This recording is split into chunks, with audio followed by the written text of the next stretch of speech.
but the situation is that I cannot remember, although for 30-odd years I have been present in politics, when the last time it was that the relationships between the two nations were at such a high level, so balanced and so friendly. So my heartfelt thanks goes to President Trump.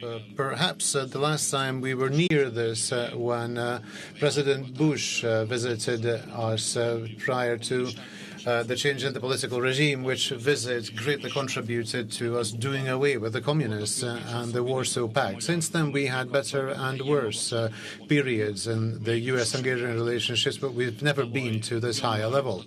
Since last year's January, 17 U.S. investments have been decided upon here in Hungary. This is a decade-long record. Hungarians can once again travel to the U.S. Without a visa. Thank you very much, Mr. Secretary of State. Hungary was invited to the Peace Council. The first inauguration meeting will take place in Washington, D.C. this Thursday, perhaps, where I shall represent Hungary. And we entered into agreements of key importance in the fields of energy, including oil, gas, and nuclear energy. And these agreements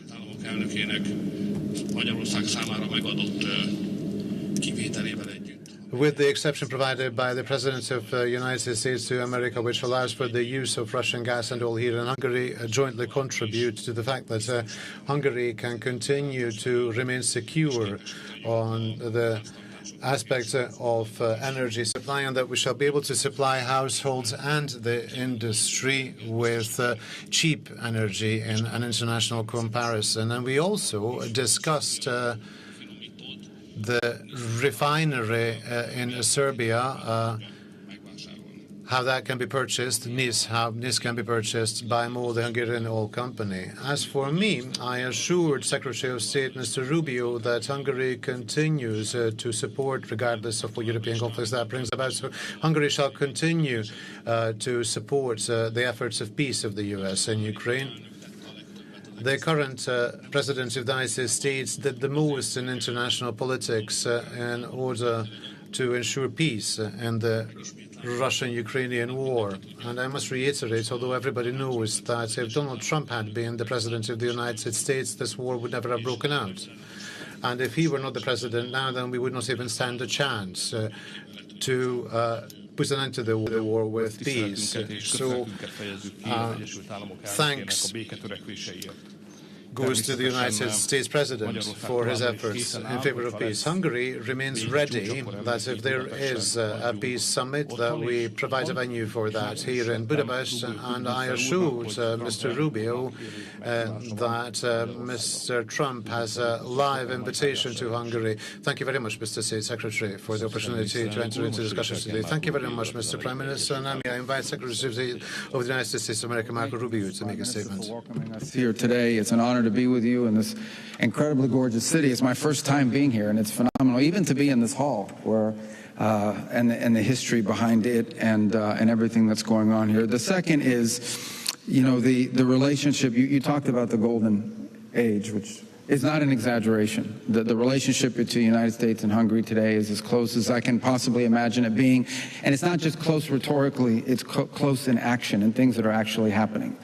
And I think some evidence of that is here today in the agreement that we've just signed that builds on a historic meeting that we had in November at the White House that you had with the President, and that I happen to have the honor to be present and be a part of it. The signed agreement we've had today is one that we hope will be many in the years to come, that areas of collaboration. You spoke about the 17 investments. To those who think that Hungary is being isolated, that's an example of the fact that that's not the case, that under the Prime Minister's leadership, in fact, there is a growing number of American companies, as evidenced by the 17 that have already arrived, who want to invest in your economy and want to be a part of what's happening here and are excited about it because you have strong leadership.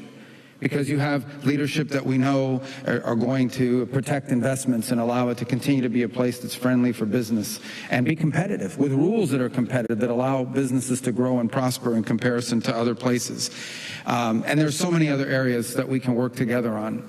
especially on energy, but just so many areas of common interest. But I have to say this because it's important to understand. We are entering this golden era of relations between our countries, and not simply because of the alignment of our people, but because of the relationship that you have with the President of the United States. I don't think, it is any mystery, and should not be a mystery to anyone here, how the President feels about you, how he interacted with you in his first term as President, and now in his second term as President. That relationship's grown even closer. And it's important to understand how important the relations between leaders are to the relations between countries. We are, at the end of the day, we are still human, we are still people, and that person-to-person connection that you've established with the President has made all the difference in the world in building this relationship and in hopefully growing this relationship even more. It is the kind of thing that I think, for example, I can say to you with confidence that President Trump is deeply committed to your success, because your success is our success. Because this relationship we have here in Central Europe through you is so essential and vital for our national interests in the years to come. That, if you face financial struggles, if you face things that are impediments to growth, if you face things that threaten the stability of your country, I know that President Trump will be very interested because of your relationship with him and because of this importance to this country to us, just finding ways to provide assistance if that moment ever were to arise, and obviously with regards to the finances and the like. I also think it's the reason why in your visit in November you saw an extension and a suspension of the imposition of sanctions and allowed to move forward on energy. It was because of that personal relationship. It's because we want you to continue, because we want this economy to prosper, we want this country to do well. It's in our national interest. Especially as long as you're the Prime Minister and the leader of this country, it's in our national interest that Hungary be successful. It helps America, and obviously it helps you. So it's an honor to be with you here today. We have a lot that we can continue to work on. We also want to thank you, and I want to thank you on behalf of the President of the United States for the indispensable role you played on the Board of Peace. Not everyone's on the Board of Peace. And not everyone, for different reasons, they can be participants or not be participants, but you are, and you've been there from the very first day. And again, a testament to the personal relationship between President Trump and Prime Minister Orban that I think speaks volumes. The role you play geopolitically, the role you play even outside of this region in affairs involving the Middle East is invaluable and indispensable, and we are very appreciative of it.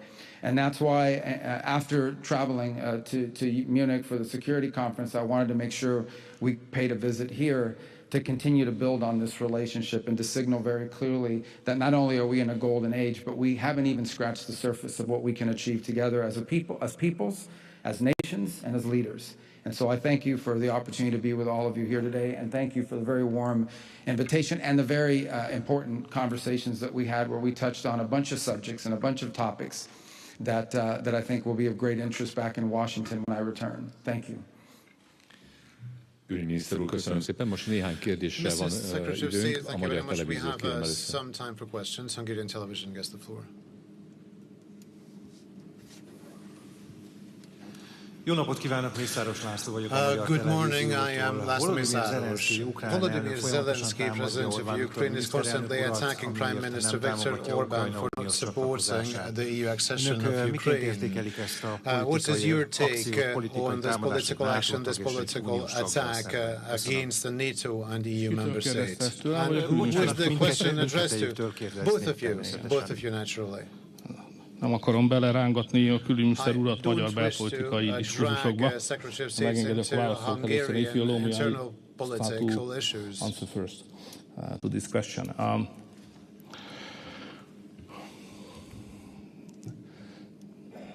Az ukránok nyilvánvalóan, és az elnökük beszálltak a magyar választási kampányba. Ideig gondolkodtam, hogy ezt nehezményezzük-e vagy nem.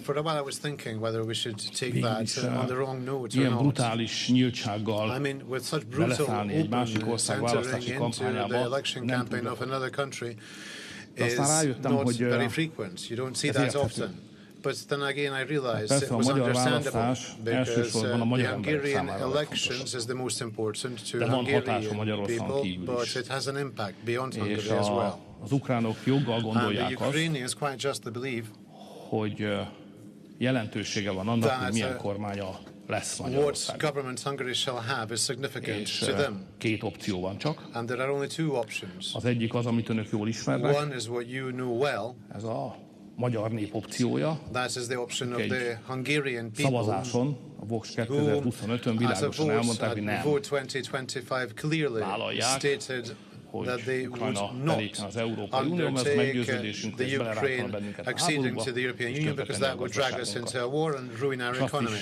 Tudhatják, hogy mi nem And you can adjunk also know that we shall not provide money for Brussels in order for them to send that to Ukraine. The other option, which is a real option, and the Ukrainians would favor that, and with common sense you can realize that if a government arrived which would want or which would accept Ukraine becoming a member of the European Union, they obviously want a government which will take a part in the financial burden of Ukraine. Send money to Ukraine, and for the Ukrainians it doesn't matter what the outcome of the elections will be, therefore they decided to participate in the campaign. And since we stand on the ground of common sense, we must not be surprised at that, we must adapt to it, and we must acknowledge that the Ukrainian president and Ukraine will be an active participant of this election, and we have to prevail against them too. That is our reality.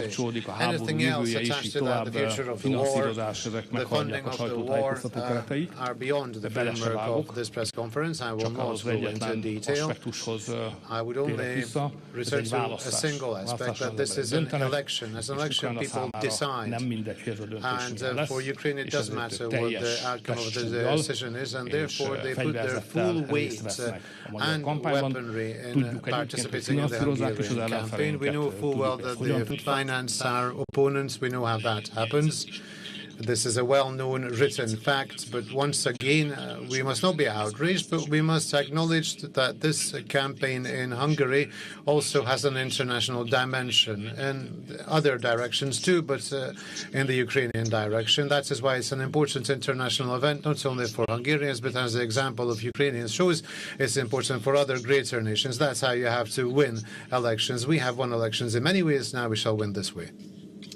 My only comment is the United States' interest is to see the war end, and we want to do what we can to make it end. We're the only nation on earth that apparently can get both sides to the table to talk. I'm not here to insult anybody, but the United Nations hasn't been able to do it. There's no other country in Europe that's been able to do it. The United States has been successful at being able to get both sides to talk. I mean, for the first time, I don't know, in a number of years, you actually have at a technical level military officials from both sides sat down last week in the Middle East, and we'll restart those talks again in Geneva later this week. I think that's a very positive thing. That said, all we are trying to do is play a role if it's possible in reaching a deal. We're not seeking to impose a deal on anybody. We're not trying to force anyone to take a deal they don't want to take. We just want to help them because we think it's a war that's incredibly damaging. We think it's a war that's incredibly destructive. We think it's a war that never should have happened and should end as soon as possible. That's how the president feels, and the president's invested a tremendous amount of time and political capital in trying to serve a useful purpose. Usually, in my time observing geopolitics, when a president tries to engage himself in peacemaking and in ending wars, that's usually applauded. So this is one of the few times, for a lot of different reasons, I don't know what they may be, but maybe I can speculate what they are, where people actually criticize a president trying to end a war. Usually when you're trying to end wars, the international community applauds you. This is one of the few wars I've ever seen where some people in the international community condemn you for trying to help end a war. But that's what we're trying to do. That's what we're going to continue to do as long as our role is and our engagement is a positive one. And hopefully the war will end. The sooner the better. It should have ended a long time ago. It should have never actually happened. This war should have never happened. This war would have never happened if Donald Trump had been president of the United States at the time it began. But that's what happened. And so now here we are. So we're going to continue to do everything we can to try to bring it to an end. And if we can be successful at it, I think the world will be a better place. And if we can't, then unfortunately the suffering and the dying and the killing will continue, and that's not good for anybody, but that's where we find ourselves. So hopefully we can stop it, but let's see. Next is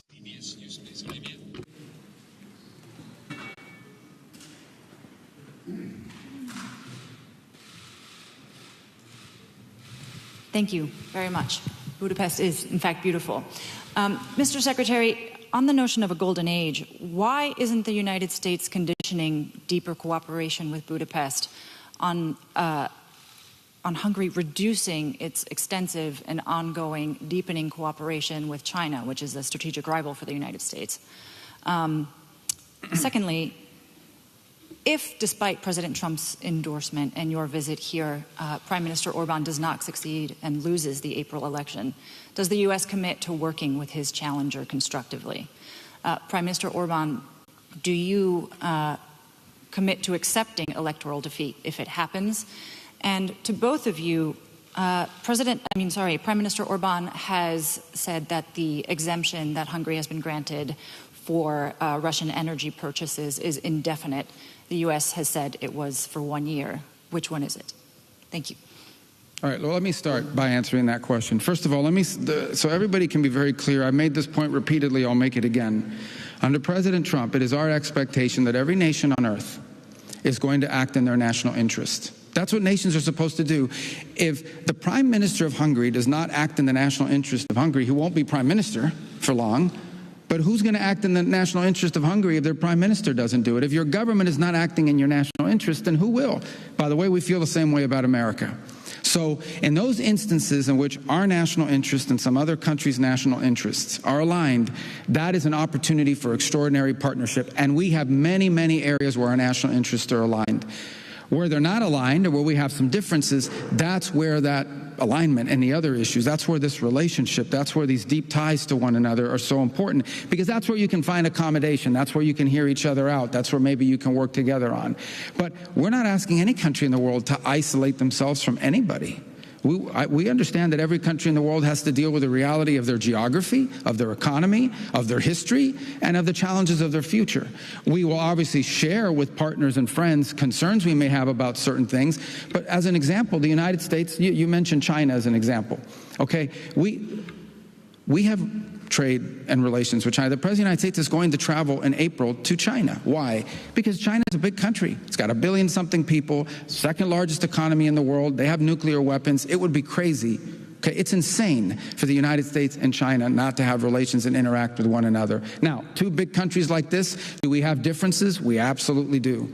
And we'll have to manage those differences. And some of those differences are things we've spoken very frankly and clearly and repeatedly about the fact that it is not good for the world. It's not good for anybody to rely on one country or one economy for 90% of anything, especially things like critical supply chains. This is a reality. We want to diversify supply chains around the world. We've spoken clearly about it. That's not an anti-China thing. That's just the reality that over-dependence on one source is not good, and especially when there's been a willingness in the past to use it as leverage against each other.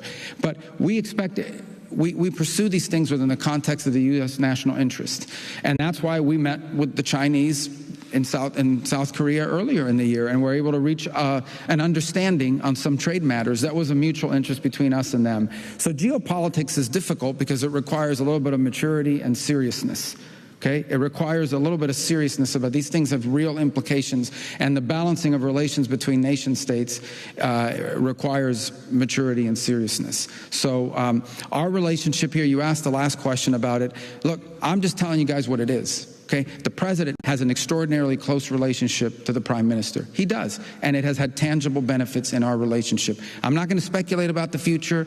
You know, what happens in this country is up to the voters of this country to determine and decide, and we love the people of Hungary. But there's no reason to sugarcoat it. I'm going to be very blunt with you. The prime minister and the president have a very, very close personal relationship and working relationship, and I think it has been incredibly beneficial to the relationship between our two countries. What's that? I'm sorry? The sanctions waiver on Russian energy purchases. Yeah, but here's the way I would couch that. Those sanctions waivers happened as much as anything else because of the relationship between the prime minister and the president. And so I think all I can tell you is that relationship and the importance of that relationship and the importance of that relationship to our bilateral relationship underpins the decision the president made. And I think we'll continue to underpin it as long as that relationship is a factor in our bilateral relations. Thank you very much, Your Excellency. So the answer to your question,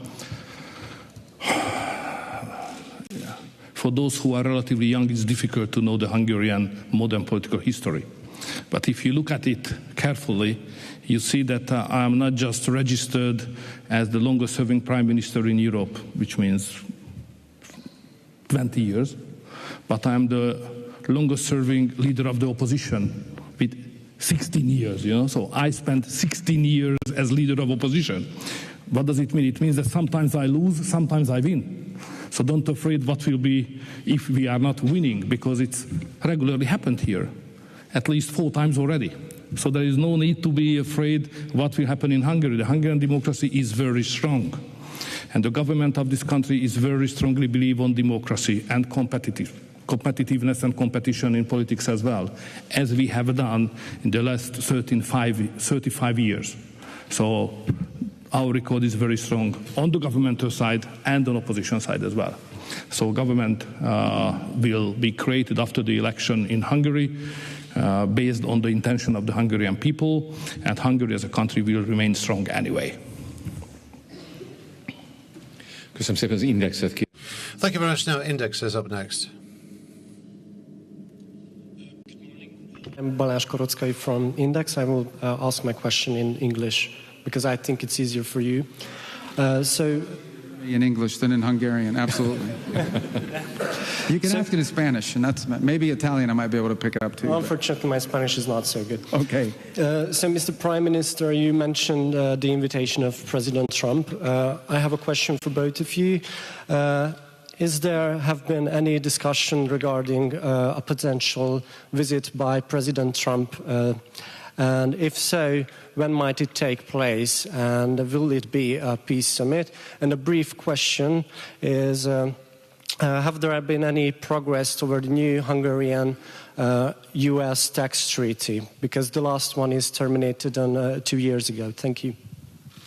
Yeah, on the visit, I don't have any news for you on it today, other than I know the president would love to come, and I know the president would love to be here. Obviously, like any world leader, there's a lot of balancing going on, but we'll see what happens. I mean, the president has made very clear his feelings about the prime minister, both on a personal and on a political level, in terms of the relationship and the impact it's had on us. And so I'm certainly here today, because I wanted to make sure that, having been in Munich for the security conference, being so close by, we saw an opportunity to be here today and build on that historic gathering that we had. I don't have any updates for you on the tax treaty per se today, but we may soon. Something we'll look at. Magyarul csak annyit válaszolnék, ha megengedi, hogy... And if you allow it, only answer in Hungarian. So in Hungarian, all I'd like to say is that it's not worth planning in the distant future in current politics. I mean, the fact that this Thursday we will meet in Washington, D.C. with the President of the United States was not in our calendar 2 weeks ago. What I'm trying to say is that events take place, and the current of international politics is that significant changes can take place in 3 or 4 days. For instance, when the first meeting was called for the establishment of the Board of Peace in Sharm el-Sheikh, you could only know that 3 or 4 days in advance. So in international politics, it is not long-term planning, but short-term response is what is a real virtue, and the Americans are very good at that. So the fact that we don't know anything for certain now does not mean that it will not happen. In fact, it might mean the exact opposite. The less we know anything certain about something, the more possible it might happen. Thank you. Thank you. And the last question is for Reuters. Thank you, Mr. Secretary. Good to see you, Mr. Prime Minister. I just... 2 questions, Mr. Secretary. Iran is pursuing a nuclear agreement with the U.S. that it says would deliver economic benefits for both sides. Is that acceptable for the U.S., even if it doesn't cover Tehran's ballistic missile program? Recently, a U.S. immigration judge has ruled that there were no grounds to deport Tufts University student who wrote an op-ed on Gaza. A second judge said using deportation as a threat violated the First Amendment rights of people like her, because those rights apply to foreigners. What is your response to that? And Mr. Prime Minister, I just wanted to follow up on the China angle. Secretary just spoke about balancing relationships. You've been pushing a lot for more Chinese investments in Hungary. How will you make sure that that does not create a problem in your relationship with Washington? Thank you. Yeah, on the two questions you asked, first of all, on the particular case of the student, look, my job at the State Department is if I identify someone who I believe is present, someone who's a visitor, a guest to the United States, and we identify that their presence in our country poses a threat to our foreign policy, to our national security, we're going to take that person's visa away. We're going to take their visa away. That's what we're going to do. We've done that in a lot of cases over the last year. We've done it. Fact is that, visas are not a right. I've said this repeatedly. I don't know why it's so hard for some to comprehend it, so let me repeat it again. A visa, no one's entitled to a visa. There is no constitutional right to a visa. Okay, a visa is a permission to enter our country as a visitor. If you enter our country as a visitor, and as a visitor in our country, be it a student, a tourist, a journalist, whatever you want to be, and you undertake activities that are against the national interest and national security of the United States, we will take away your visa. In fact, if we knew you were going to do it, we probably wouldn't have given you your visa. That's what we do. The decision to remove someone from our country after we take away our visa, that belongs to other agencies of our government. As far as judges are concerned, judges, that's a different branch of government. They're not going to tell us how to conduct the foreign policy of the United States. If they have an issue with the process by which someone was removed, then obviously that's an issue for other agencies in our government that are involved in enforcing that. All I can opine to you on is taking away someone's visas. And no judge is going to tell the executive branch how to conduct foreign policy, because that's not up to judges, that's up to the executive branch. On your first question about Iran, look, doing a deal with Iran is not easy. I said it yesterday, I'll repeat it again today. I mean, we have to understand that Iran ultimately is governed, and its decisions are governed by Shia clerics, radical Shia clerics, okay? These people make policy decisions on the basis of pure theology. That's how they make their decisions. So it's hard to do a deal with Iran. We've always said it's hard, but we're going to try. That's what the president is trying. I'm not going to prejudge those talks. I'm certainly not going to negotiate with Iran here in front of the press and on the stage. Our negotiators are on their way there now. They'll have meetings. We'll see what happens. We're hopeful there's a deal. The president always prefers peaceful outcomes and negotiated outcomes to things. He's a president that's shown his willingness to talk to anyone and meet with anyone. And I think if there's an opportunity here to diplomatically reach an agreement that addresses the things we're concerned about, we will be very open and welcoming to that. But I don't want to overstate it either. It's going to be hard. I mean, we're dealing, it's been very difficult for anyone to do real deals with Iran because we're dealing with radical Shia clerics who are making theological decisions, not geopolitical ones. But let's see what happens. I hope it works out. We all hope it works out. I can answer in Hungarian, right?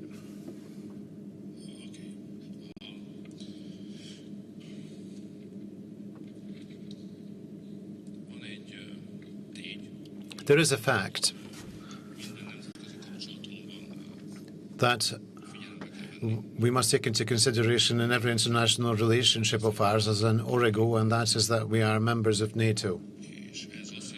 This means that in the field of security issues, that determines the boundaries of cooperating with others. In fact, in security issues, Hungary only cooperates with NATO member states. Anything beyond that, including commerce, trade, we are in favor of cooperating with as many entities as possible. And if our cooperation is not liked by any of our partners, disliked by them, they will indicate that to us. And if they do so, we shall discuss the matter.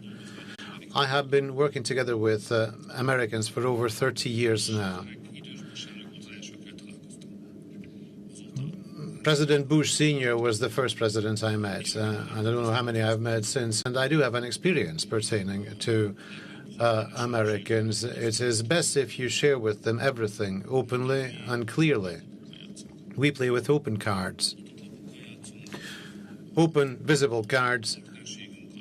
Our partnership is built upon clear speech, and if we do not like anything, we tell our partner. And if the Americans don't like anything, they will share that with us. And I can report to you that since there is a new president, there is not one single point of conflict. I have never come across any of those in the field of our cooperation with the United States. That was not the case previously. When we had a Democrat administration, we had multiple conflicts. We still openly represented our position, but we could not cooperate with that administration. We can with the current one, but one thing has unchanged. Hungarians always say what they want, for what reason, what they object against, what they can support and what they ask. We are a reliable partner because we are open. We are in favor of open, clear speech. And as I observe, the current President of the United States, he represents the same school. He is very straightforward. He says what is the interest of the United States of America. There are no taboo issues. We can discuss any issue, including the issue of China and any other issue, and I think that is to the best. Mr. Secretary of State, Mr. Prime Minister, thank you very much. This concludes our press conference. Thank you very much for being with us today. I wish you a pleasant remaining part of the day. Goodbye.